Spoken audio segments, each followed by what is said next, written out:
Jack Hsu with the Cleveland National Forest Foundation. Welcome to Evening Edition. Now, Jack, your group is suing the North Coast Corridor Plan for trying to stop it from moving forward. Why are you opposed to this plan?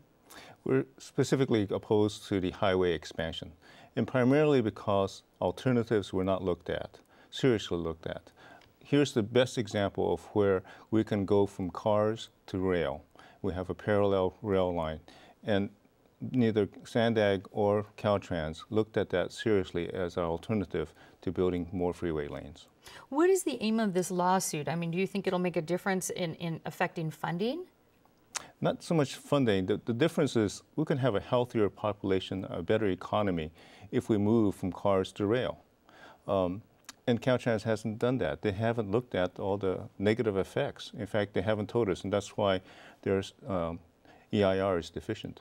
Do you really think this lawsuit could stop this plan from moving forward?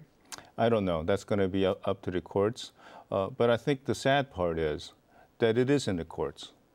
We go to the third branch of government when the legislative and administrative branches fail, and they have failed the people here, failed to protect us, or at least let us know what the impacts of these projects are like.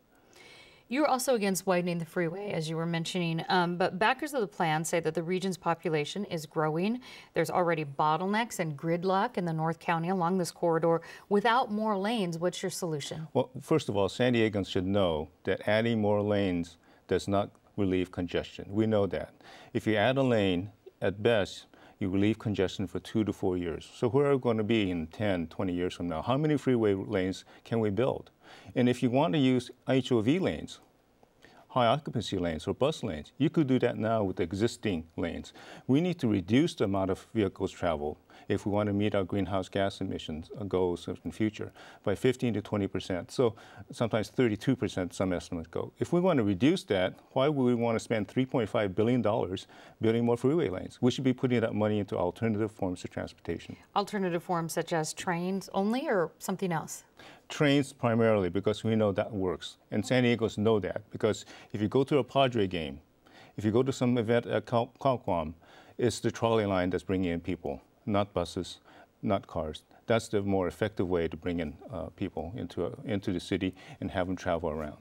Were you surprised by the support from the Coastal Commission? I wasn't too surprised because the massive, I guess, just failure of government and elected officials to give us a better plan, to look at alternatives. I think that's the sad part of the whole situation. All right. Well, we have a lot more about this on our website, kpbs.org. Jack Hsu, thank you. Thank you.